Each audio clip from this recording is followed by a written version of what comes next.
आप लोगों का फिर से स्वागत है 40 मिनट क्लासेस में। हम लोगों का चैप्टर चल रहा है अर्थमेटिक प्रोग्रेशन। हम लोग लगभग 5 या 6 पार्ट कर चुके हैं।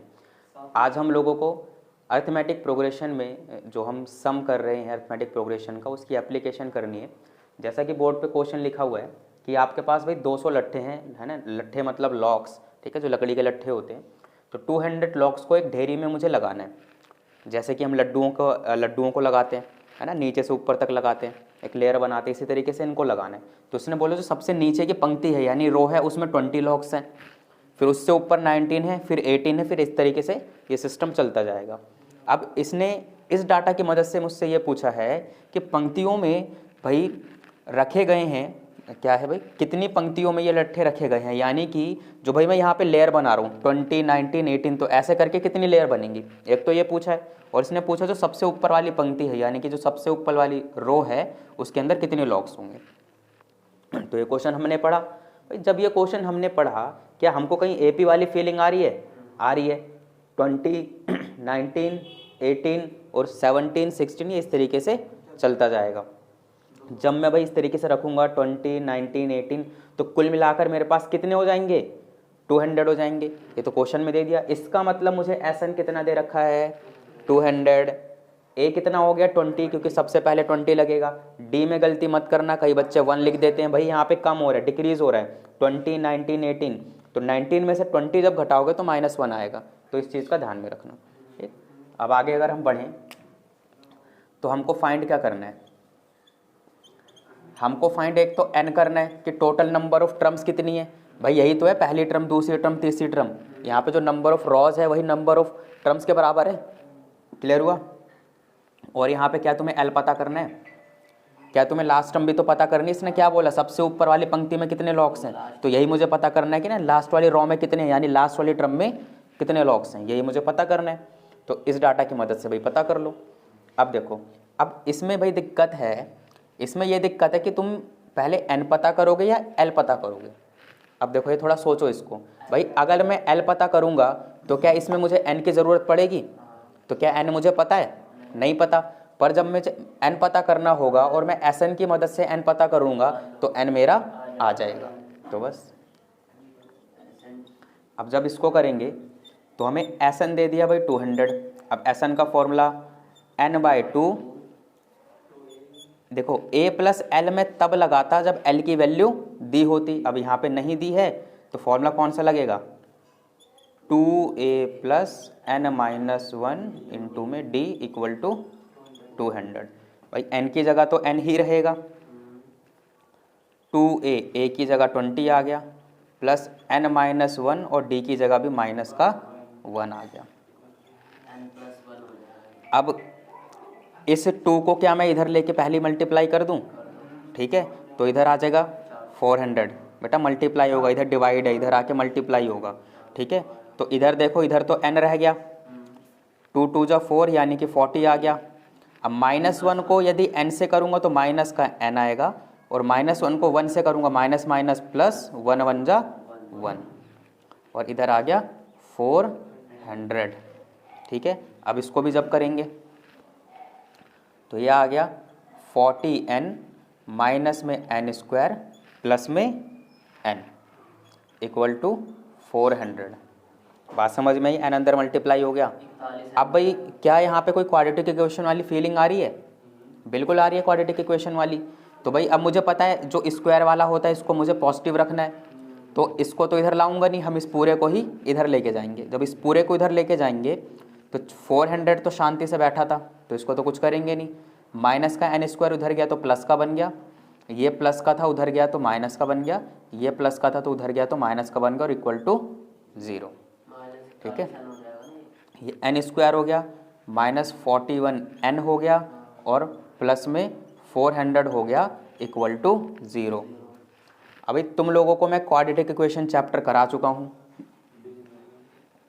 अब तुमको पता है इसमें क्या करना है। अब तुम्हें इसमें n की वैल्यू निकालनी है।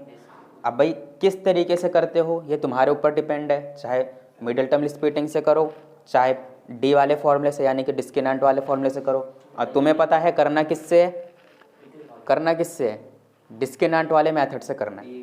ठीक है, तो इतना नोट करके भाई वीडियो पॉज करके नोट कर लेना। अब चलते हैं आगे।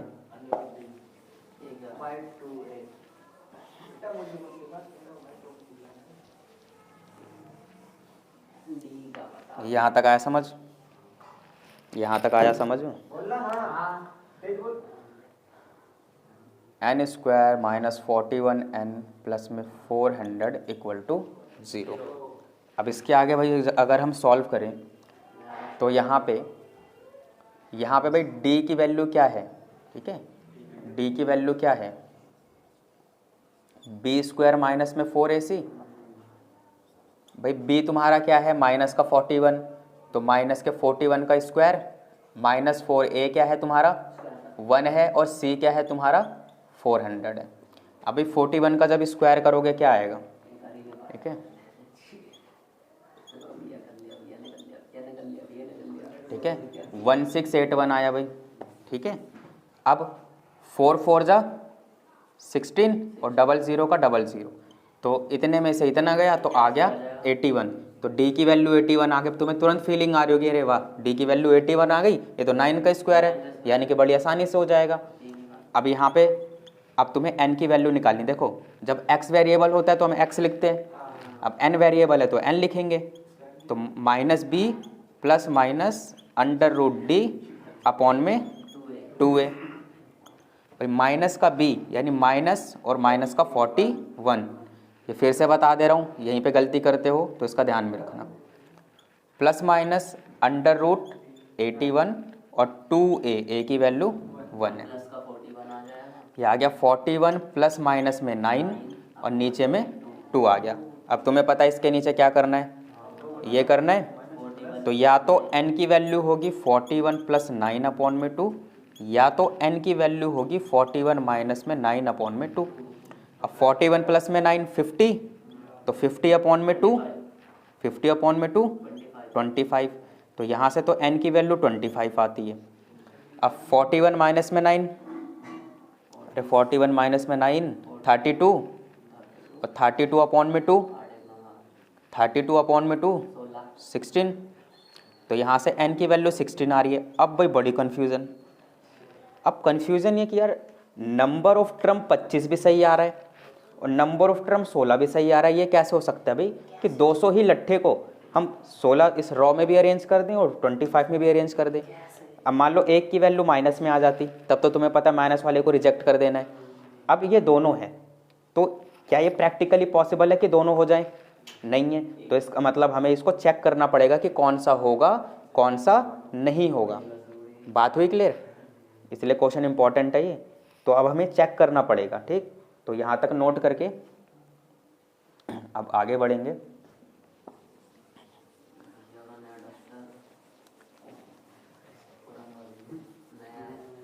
अब देखो, अब भाई यहाँ पे n25 भी है n16 भी है, पता कैसे करेंगे? एक बार हम पता करते हैं कि यदि मैं n को 25 लेता हूँ तो जो 25वीं रॉ होगी उसके अंदर कितने लॉक्स आएंगे। तो इसका मतलब l निकालेंगे एक बार यहाँ पे, या तो इस तरीके से करेंगे, टेक n इक्वल टू 25। जब मैं n को 25 मानता हूँ तो l निकालने के लिए a प्लस 24d हो जाएगा, क्योंकि n-1 हो जाएगा। ये समझ में आ रहा है? a अपना 20 है, प्लस में 24, d अपना क्या है माइनस का 1, तो भाई 20 माइनस में 24 आया माइनस का 4। तो क्या भाई माइनस में लट्ठे रख सकते हो? तो इसका मतलब ये कंडीशन पॉसिबल नहीं है, पॉसिबल नहीं है। इसका मतलब 100% आंसर क्या होगा अपना 16 नाउ। ठीक है, अब एक बार हम n इक्वल टू 16 लेके देखते हैं, n इक्वल टू 16 लेके देखते हैं। लेके देखा तो l equal to a plus 15d हो जाएगा क्या, क्योंकि n-1, a अपना 20 है, प्लस में 15 इंटू में -1, तो 20 माइनस में 15, अपना आंसर आया 5। तो क्या ये पॉसिबल है? बिल्कुल पॉसिबल है। इसका मतलब उत्तर में हमें लिखना पड़ेगा, ठीक है, कि टोटल नंबर ऑफ पंक्ति या रो। ठीक है, अब हिंदी वाले हिंदी में, अंग्रेज वाले जो अंग्रेज हैं अंग्रेज में। ठीक है, कितना हो जाएगा भाई? टोटल नंबर ऑफ रो कितना हो गया? 16। ठीक है, and number of locks in last raw, यही पूछा इसने कि आखिरी पंक्ति में कितना आ गया अपना 5 आ गया समझ। तो क्वेश्चन बहुत इंपॉर्टेंट है, बहुत अच्छा भी है, इसको नोट कर लो, फिर और करते हैं। क्लियर है ना, फोकस। ठीक है भाई, एक और क्वेश्चन कर लेते हैं। इसको मैंने लिखा नहीं है, केवल ड्राइंग बना दी है, समझा देता हूँ। ये एनसीईआरटी का क्वेश्चन है। इसमें ये दे रखा है कि एक कंपटीशन हो रहा है। तो कंपटीशन में करना क्या है, आपके पास एक बकेट रखी हुई है, एक बाल्टी रखी हुई है, और बाल्टी से कुछ दूरियों पर पोटैटोज रखे हुए हैं भाई, आलू रखे हुए हैं। तो जो कॉम्पिटिटर है, यानी कि जो प्रतियोगी, उसे क्या करना है, बाल्टी के पास से दौड़ना है, आलू उठानी है, फिर उसको ला के रखना है, फिर जाना है, दूसरी आलू उठानी है, फिर ला के रखना है, फिर जाना है, तीसरी आलू उठानी है, फिर ला के रखना है। तो इस तरीके से ये जो प्रक्रिया है वो चलती रहेगी। ठीक है, समझ में आया। जैसे यहाँ से दौड़ा, पहली आलू उठाई, फिर दोबारा वापस आएगा उस आलू को रखने के लिए, फिर जाएगा दूसरी आलू लेने, फिर रखने के लिए आएगा, फिर तीसरी आलू लेने जाएगा। तो इस तरीके से चलेगा। तो इसमें पूछा गया है कि जब इस तरीके से टोटल 10 आलू उठा लेगा, ठीक है, 10 आलू उठाकर इस बकेट में डाल देगा, तो टोटल दूरी वह कितनी चल लेगा। तो इस डाटा की मदद से हमें पता है कि अर्थमेटिक प्रोग्रेशन बनानी है। तो देखो, जब अर्थमेटिक प्रोग्रेशन बनाएंगे, थोड़ा दिमाग में सोचो कि भाई पहली टर्म क्या आएगी। अब वो दौड़ा यहाँ से, यहाँ पे गया, 5 मीटर गया, फिर आया, तो कितना चल दिया 10। फिर दोबारा गया, यहाँ तक गया, फिर वापस आया, कितना, देखो जाते टाइम 8 गया, क्योंकि 5 जमा 3 8, फिर वापस आएगा 8, तो कितना हो गया 16। फिर दोबारा तीसरी आलू के लिए जाएगा, 5 6 7 8 9 10 11, तो 11 गया, 11 आया 22। ऐसे नेक्स्ट आलू 5, ये 11 हो गया, 11 जमा 3 14 हो गया, तो 14 गया और 14 आया, कितना हो गया 28। तो क्या इसमें हम देखें कि जो कॉमन डिफरेंस है बराबर है भाई। 16 में से 10 गए 6, 22 में से 16 गए 6, 28 में से 22 गए 6। तो यहाँ पे क्या हमें एक AP देखने को मिल गई, बस AP बना ली, हमें A भी पता लग गया, D भी पता लग गया। अब जो पूछना है पूछ ले, जो पूछना है भाई पूछ ले। ठीक है, तोहफा लाया भाई कोई प्यार का तोहफा। चलो भाई, तो जब इसका सॉल्यूशन करेंगे तो भाई अकॉर्डिंग टू क्वेश्चन अपनी AP क्या है, अकॉर्डिंग टू क्वेश्चन अपनी AP है। देखो इसको ना डायरेक्ट मत लिखना, इस AP को थोड़ा इस ढंग से लिखना कि एग्जामिनर को पता लगे कि इसने बनाई कैसे। तो हमने बनाई कैसे भाई, पहली जो टर्म बनाई हमने यही किया, 5 × 2 किया, 5 × 2 किया, अरे भाई 5 गया 5 आया, तो 5 × 2 किया, और फिर हमने किया 2 × 5 जमा 3 किया, 5 जमा 3 8, ठीक है। फिर क्या किया 2 × 5 जमा 3 जमा 3, यही तो किया 5 जमा 3 जमा 3, और उसका दोगुना किया, क्योंकि गया भी आया भी। तो इस तरीके से चलता गया। तो अब डायरेक्ट लिख दो 10 16 22 28 एंड सो ऑन। तो यहाँ पे A 10 हो गया, D 6 हो गया। अब अपन लोगों को पता क्या करना है, SN। इसने क्या पूछा है, टोटल दूरी किसने कितनी तय करी है, यही पूछा है ना। तो बस अब अपने को SN पता करना है। ठीक है, थोड़ा तरीके से इसको कर लेना। तो भाई अपने को SN पता करना है। N की वैल्यू क्या है भाई, N की वैल्यू क्या है, कितनी बार वो दौड़ेगा, कितनी आलू हैं 10। ठीक है, तो SN पता करना है। तो N/2 2A + N-1 इंटू में D। तो N की जगह 10 आ जाएगा, 10/2, 2 इंटू में A कितना है 10 है, N-1 यानी कि सीधे 10 - 1 9 लिख देते हैं, और D अपना कितना है 6 है। ठीक भाई, 10/2 5 हो गया, 2 × 10 20 हो गया, 9 × 6 54 हो गया। ठीक, अब 20 + 54 74 हो गया, और 74 इंटू में 5 5 4 = 20 02 5 7 = 35 37। तो इतने मीटर ये टोटल दूरी चलेगा। ठीक है, तो क्वेश्चन देखो कितनी मतलब कम टाइम में हो गया। ठीक है, बस बात वही है, हमें को कॉन्सेप्ट समझना होता है, कॉन्सेप्ट समझ में आ गया तो क्वेश्चन अपना हो जाता है। ठीक है, उतार लो, बस बस बस चलो। अब एक और क्वेश्चन देखते हैं, ये भी क्वेश्चन अच्छा है। इसमें ये बोला गया है कि हमारे पास एक कॉइल है। ठीक है, कॉइल का मतलब हो गया कि जैसे भाई हम लोग जो गाड़ी वगैरह चलाते हैं बचपन में से पीछे खींचते हैं आगे जाती है, तो उसके अंदर एक स्प्रिंग से नहीं रहती, वो घूमी हुई रहती है। तो ये वही चीज़ है, समझ लो ये स्प्रिंग की तरह है और ये इस तरीके से घूमी हुई है ना, तो कॉइल बन गई है। जैसे मच्छर जलाने वाली कॉइल भी होती है, यही रंग ये इसी तरीके से होती है, तो वही बोला है। तो क्या उसके अंदर ऐसा होता है कि सबसे पहले एक छोटा सर्कल होता है पर वो आधा होता है, ध्यान रखें, है ना, एक आधा सेमी सर्कल, फिर एक उससे बड़ा सेमी सर्कल, फिर उससे बड़ा सेमी सर्कल, उससे बड़ा सेमी सर्कल, तो इस तरीके से ये चक्र चलता रहता है। तो उसमें भी यही चीज़ बोली गई कि हमारे पास भी एक कॉइल है, जो सबसे छोटा सेमी सर्कल है उसका रेडियस 0.5 सेंटीमीटर है, फिर जो उससे बड़ा है 1 है, उससे बड़ा 1.5 है, उससे 2 है, इस तरीके से ये चलता रहेगा। तो ये तो रेडियस दे रखा है, पर इसने मैंने लिखा नहीं, तो इसने भी पूछा है टोटल लेंथ ऑफ कॉइल। भाई उस कॉइल की टोटल लेंथ कितनी होगी, तो टोटल लेंथ करने के लिए मैं क्या करूँगा, मुझे यहाँ का यहाँ डिस्टेंस पता होना चाहिए, फिर ये डिस्टेंस पता होना चाहिए, फिर ये पता होना चाहिए, तो ऐसे करते करते मैं प्लस करता जाऊँगा। तो क्या मुझे अभी ये पता है, नहीं पता ना, अब हमें तो यार रेडियस पता है ना, हमें रेडियस पता है। तो क्या रेडियस की मदद से, अगर इस छोटे वाले सर्कल का मुझे रेडियस पता है, तो क्या मैं ये सरकमफेरेंस निकाल सकता हूँ, आधी वाली निकाल सकते हैं। तो इस तरीके से इसका भी रेडियस पता, तो इसका भी निकाल सकते हैं, इस तरीके से इसका भी निकाल सकते हैं। समझ में आया। तो भाई जब इसका हम सॉल्यूशन करेंगे हेंस, ठीक है, हेंस हाफ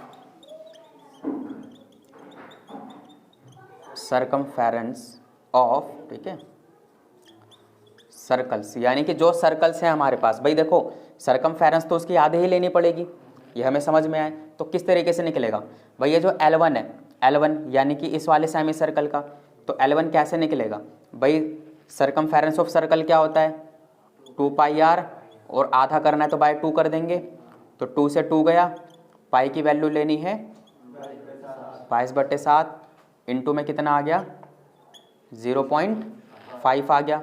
अब ये किया, ठीक है, कुछ कटता है काटो, देखो बिल्कुल कटेगा भाई, 2 11 जा 22, 2 5 जा 10, 5 से 5 गया, कितना आया 11/7 सेंटीमीटर। और मैंने तुमको क्या बताया था बेटे, पॉइंट में मत करना। L2 2 पाई r, देखो यहाँ R1 ले लेते हैं, यहाँ R2 ले लेते हैं, क्योंकि रेडियस बढ़ता जा रहा है, नीचे 2 ये गया, तो 22/7। अब R2 की वैल्यू क्या आ जाएगी 1, तो कितना आ गया 22/7। इसी तरीके से L3 22/7 इंटू में 1.5, ये कटा ये आया, ठीक है, तो ये आया, यहाँ 3 आया, सॉरी यहाँ पे 5 आया, यहाँ 3 आया, तो आ गया 33/7। तो क्या एक पैटर्न दिख रहा है, यहाँ पे एक पैटर्न दिख रहा है, बिल्कुल हमें दिख रहा है। तो क्या ये इस तरीके से ही चलता जाएगा, बिल्कुल चलता जाएगा। तो क्या इन्हीं को जोड़कर, ठीक है सुन लो, क्या इन्हीं को जोड़कर मैं इस चीज़ का आंसर निकाल सकता हूँ, बिल्कुल निकाल सकता हूँ। यानी कि जो मेरी AP बनेगी वो इसकी बनेगी, ना कि रेडियस की बनेगी।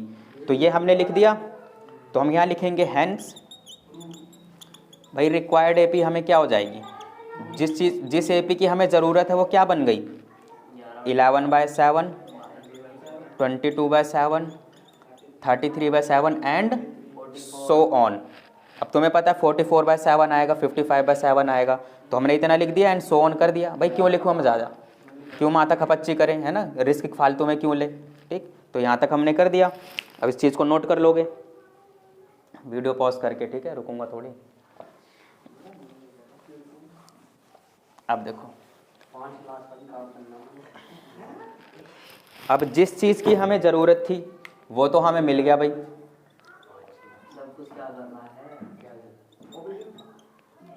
अब देखो एसन हमें निकालना है, फॉर्मूला लगाया n/2 2a + n-1 इंटू में d।